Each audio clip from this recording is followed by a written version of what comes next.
Ivy and Bean, one big happy family. Miracle in Monkey Park. Bean tore through Monkey Park and skidded to a halt in front of Jean and Jean. "Can I borrow Kalia?" she panted. "No," said Kalia. "Sure," said Jean and Jean. "I'll bring her back soon," Bean promised. She took Kalia by the goopy hand. "Come on, this is going to be fun." "Take your time," called Jean the boy as Bean and Kalia took off. "Keep her as long as you want." Bean soon learned that Kalia couldn't run like a normal person. Her legs were too short, for one thing. For another, she couldn't concentrate. She kept falling over. Finally, Bean was forced to pick her up.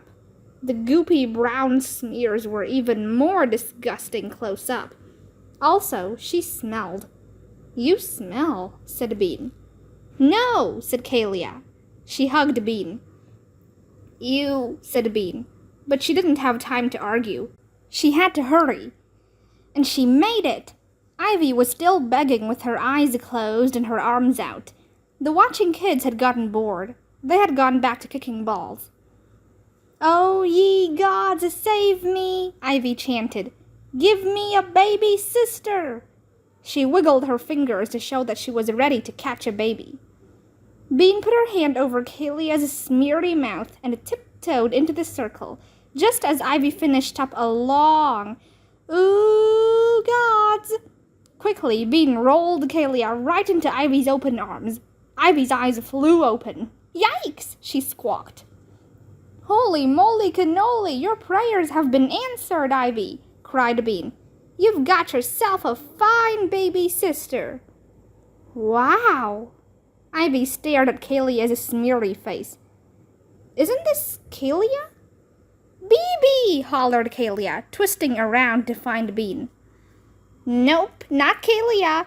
This one dropped right out of the sky," said Bean in an excited voice. "I saw the whole thing." "No, no, no!" wailed Kalia, reaching for Bean. Ivy looked doubtfully at Bean. Bean opened her eyes as wide as they would go. "It's a miracle." Ivy giggled. Then she gave Kalia a big hug and cried, "My darling sister!" She made a face. "Phew!" "No, no!" Kalia kicked her legs and slid down Ivy to get to the ground. Then she ran for Bean. "My baby!" "Sorry, Charlie," said Bean, turning her around. "Go to sister." "No, baby!" Kalia stuffed some of Bean's pants into her mouth. "Here, sister," called Ivy. "I have a doll for you." She picked Zelophine up off the ground and waved her at Kalia. "Dolly, Dolly!" Kalia looked at Zelophine for a moment. Then she snatched the doll and hit Ivy with it. "No!" "Ow," said Ivy, rubbing her leg where Zelophine hit it. "This is what it's like," said Bean. "I tried to warn you." Ivy shook her head. "I think the gods must have been trying to get rid of this one." "Beggars can't be choosers," said Bean. "You'll be unspoiled in a jiffy." Ivy looked at Kalia. "What exactly do you do with babies?" Bean didn't really know what people did with babies, but she said, "You rock them to sleep." Ivy watched Kalia bang Zelophine's head in the dirt. "She doesn't look very sleepy." "That's why you have to rock them," said Bean. Ivy chased Kalia until she caught her. She had to hold her pretty tight so she couldn't get away. Then she rocked. Rock, rock, rock. "No, no, no, no, no, no!" screamed Kalia. "Mom, mom, mom, mom, mom, mom, mom!" Rock, rock, rock. "Mom, mom, mom, mom, mom!" "Are you sure this is normal?" Ivy said, rocking. "Totally normal," said Bean. Kalia hit Ivy on the ear. "Mom, mom, mom, mom!" Ivy stopped rocking. "Hark!" she cried. "She's calling for her goddess mother to come and get her." "Nah," said Bean. "She's saying, 'Gosh, I love my new sister.'" "No, she wants to go home," said Ivy. She put her hand to her ear. And hark, I hear the voice of her goddess mother calling for her child. I don't hear anything, said Bean. She's saying, my baby, Ivy said. If we offend the gods, we will be punished. Not me, said Bean. I'm just sitting here. Ivy sighed deeply. Both of us. It is dangerous to anger the goddess.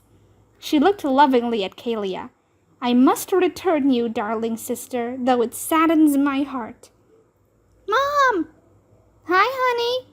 It was Jean the girl coming down the path. See, said Ivy. She opened her arms. Go, return to your mother. Kalia burst out of Ivy's arms and ran like crazy. Mom, Mom, Mom, Mom, Mom, Mom. She returned to the gods, said Ivy. She looked sideways at Bean. There you are, Bunny, said Jean, scooping Kalia up. Thanks for watching her, Bean, she called. And you too, Ivy. Ivy bowed. The goddess speaks, she whispered. Anytime you girls want to borrow her again, you just let me know, Jean cried. Bean tried to look like she thought that was a good idea. We sure will. Not a chance, Ivy whispered. Not too big, not too little. Ivy and Bean walked slowly back to Pancake Court. Finally, Ivy spoke. You're right about baby sisters. They're terrible. Big sisters are worse, said Bean. If big ones are bad and little ones are bad, that doesn't leave much. There's twins, Bean said. I always wished I was a twin. Think how cool it would be, like having a friend in your house. It would be like you and me, only sisters. Ivy nodded. But you can't get a twin. You have to be born that way. Wouldn't it be great? Said Bean dreamily. You could gang up on your older sister.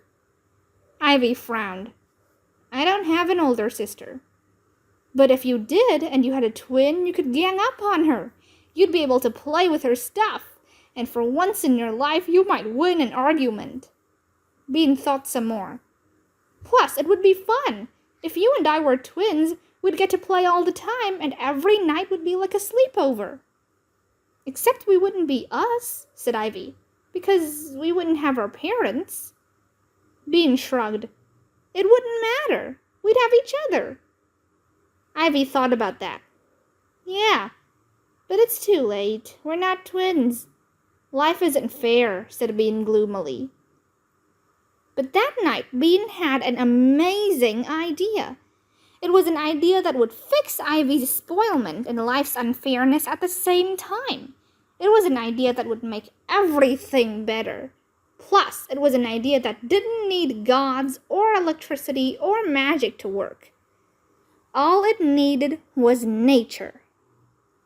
Here's how Bean's idea went. Kids grow. Everyone knows that. All the time they're growing and growing. They get taller. Their feet get bigger. Even their heads grow, which is weird but true. What's covering all these growing parts? Skin, that's what. And what does that mean about skin? It's growing too, all the time. So, let's say you wanted to be a twin. Let's say you wanted to be a twin with your friend. All you would have to do is tie yourself to her with string and wait. After a while, your skins would grow together, and you would become twins. Easy peasy. Bean wanted to go over to Ivy's house right that minute to tell her the amazing idea. Bean's mom said, absolutely not, and it's 10 p.m., and why aren't you asleep? Okay, grumped Bean, as she thumped back to her room.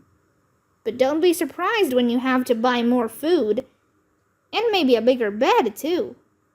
Her mom looked confused. What? You'll see. It's nature, explained Bean the next day, as she looped string around her arm and Ivy's. Nature always works. We'll be twins. Ha! Nancy's going to freak. And we won't just be regular twins, Ivy said. We'll be the joined kind, which is the coolest. Tie that knot tight. Originally, Bean had wanted to tape their heads together so they'd be joined at the head, But Ivy had pointed out that they'd have to bend sideways for the rest of their lives. Plus, they'd have tape in their hair. Joined arms would be way easier. Bean had to admit this was true. Bean tied the last knot. "Okay," she said. "That should do it." She leaned back against the wall of her puny plastic playhouse, and Ivy leaned with her. She had to. "We'll be the three-armed twins." After a moment, she said, "I can kind of feel our skin growing together." "Me too," said Ivy. "How long do you think it'll take?" "A month, maybe," said Ivy. "A month?" yelped Bean. "That's a long time." "But in the end, we'll be joined forever," Ivy said. "Forever." "And then we're going to rule the world," said Bean. "Ha!" "You keep saying ha," Ivy said. "Let's go show people." Bean was too excited to sit still. "People?" Ivy said. "I'm reading this really great book. You can read later," said Bean. "Maybe." It was pretty hard for them to squeeze through the tiny door of Bean's playhouse. But finally, Bean figured out that if she crawled backward and Ivy crawled forward, they could make it out. Still, their heads clunked together. Nancy was sitting on her yoga mat on the other side of the lawn. One of her legs was crossed over the other, and her head was turned the opposite way. "Don't talk," she said. "I'm doing yoga." "Now you've taken over the backyard, too?" said Bean. "That's not fair." Ooh, she could hardly wait until she and Ivy grew together. Nancy wouldn't know what hit her. Bean couldn't help saying in a mysterious voice, "Pretty soon, things are going to be different around here." "Stop talking," said Nancy. "I'm not talking to you," said Bean, "even though your life is about to change forever and you probably won't like it." Nancy crossed her legs in the other direction. "Does the word twin strike fear in your heart?" asked Bean. "No," Nancy said. She opened her eyes and looked at Bean and Ivy. "Oh, good. You're stuck together. Does this mean you're going to move in with Ivy?"